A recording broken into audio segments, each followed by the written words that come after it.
Hi, everybody. So I also wanted to cover Job 7 as well while I'm out here at the park. My kid is still beside me. She's actually getting a little bit more antsy because she wants to play, but I'm going to do this first because when she's playing, I got kids behind her. So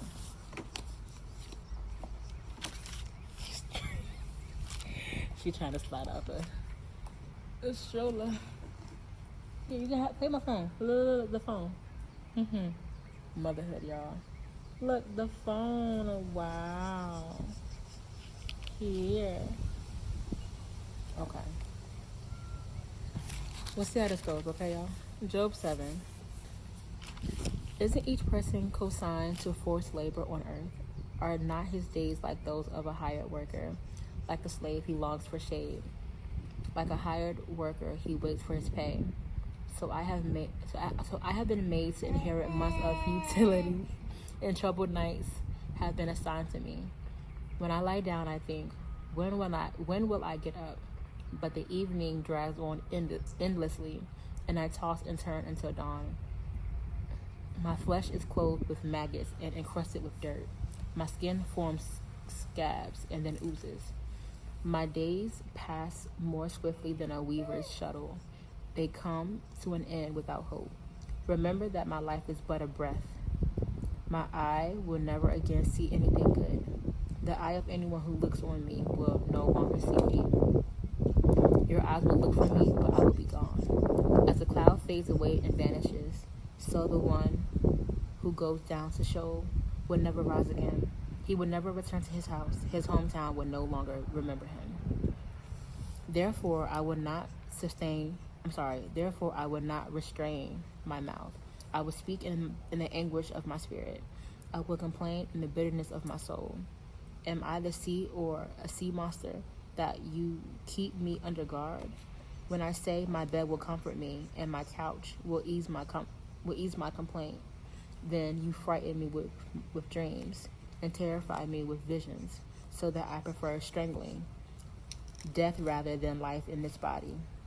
I give up. I will not live forever. Leave me alone, for my days are a breath. She is like literally out of this. Let me show y'all her real quick. Because why are you acting like that?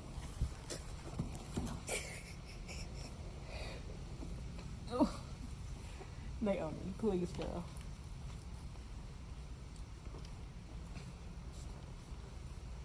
She's still, she's still trying to slide out of the car seat.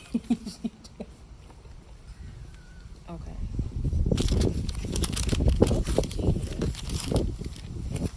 What is a mere human that you think so highly of him and pay so much attention to him?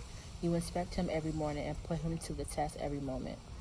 Will you ever look away from me or leave me alone long enough to swallow? If I have sinned, what have I done to you? Watcher of humanity, why have you made me your target, so that I have become a burden to you? Why not forgive my sin and pardon my iniquity? For soon I will lie down in the grave. You will eagerly seek me, but I will be gone. Yes, so that is Job 7. Honey, I'll be back. Okay. So what stood out to me within this chapter, Job 7, verse 5 says, the flesh is clothed with maggots and encrusted with dirt. My skin forms scabs and then oozes. So to me, that I wrote beside that, the dying flesh, because our flesh is dying every day. And then just how verse 1, 2, and verse 1 and 2. Isn't each person co-signed to forced labor on earth? Are not his days like those of a hired worker? Like a slave, he longs for shade. Like a hired worker, he waits for his pay. That one hit hard. Because it really just feels like we're just slaving every day for a paycheck. Forced labor for a paycheck so that we can provide and eat. And this economy is very difficult with how high everything is these days. So that hit. I was like, wow, okay. And then I'm trying to read my handwriting. Okay, so verses 7 through 8 Remember that my life is but a breath. My eyes will never again see anything good. The eye of anyone who looks on me will no longer see me. Your eyes will look for me, but I will be gone. And to me, then also beginning of that verse 6, my days pass more swiftly than a weaver's shuttle. They come to an end without hope. So with that, beside that, I said he sees no hope in his life anymore because of all that he's going through right now. And then verse 11, it says, therefore I would not restrain my mouth. I will speak in anguish of my spirit. I will complain in the bitterness of my soul.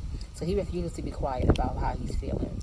And I think this is important too, because God already knows how we feel, all the emotions that we feel. We might try to hide it from him or pretend like we're okay, but God knows. So it's like, be honest with God with how you feel. Of course, be respectful because he is God, but be honest regarding how you feel. Express yourself in a respectful way, because like I said, he is God. Verse 12. Am I the sea or sea monster that you keep me under guard?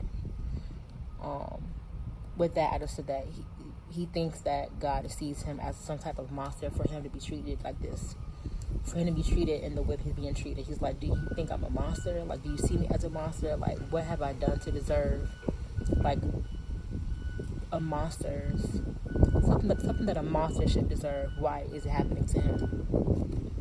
It's pretty much what I got from that. In verses 15 to 16,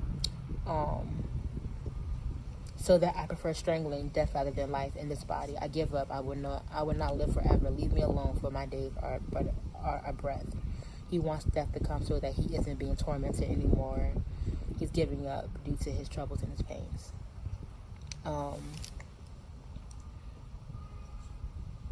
then 20 to 21, it says, if I have sinned, what have I done to you, watcher of humanity? Why have you made me your target, so that I have become a burden to you? Why not forgive my sin and pardon my iniquity? For soon I will lie down in the grave. You will eagerly seek me, but I will be gone. So beside that, I wrote, he feels like God has targeted him to these struggles so that he is currently facing. So he feels like he's like a target on his back. Again, he's like, why is this happening to me? I don't understand. But he's expressing what he feels and why he's feeling it, and he's trying to figure out why it's happening to him. But yeah, that's Job 7. Those are the verses that stood out to me. These bugs are loud, and I don't know what it is, and I just don't want it to land on me, because I'm gonna really freak out. I can't stand bugs. But yeah, like I said, Job is really resonating with me right now. And the thing is, I'm blessed and thankful because Job went through a lot worse than I have ever went through, and I pray I never do. I pray that I never do, so that I don't gotta find out. I feel like Job did it for us, so we shouldn't have to, because that, honey, that he been through it. Okay, I don't want to go through that at all. But I can understand his frustration when it comes to just wanting to give up, despite trying and just not understanding why things are happening, why negative things are happening to him in his life, and he continues to try and put God first and everything. So, and like I said, Job was a blameless man. I'm far from blameless. So it's like, yeah, but yes, y'all, that is Job 7. Make sure y'all don't fall, because the wind is winning right now. But yeah, that is Job 7. Please share in the comments what verses from Job 7 stood out to you as well. And yeah, like, I'm just ready to see the part that the Lord restores Job, because I know it's coming. The Lord restores Job and everything that he has lost. That's what I'm excited to see.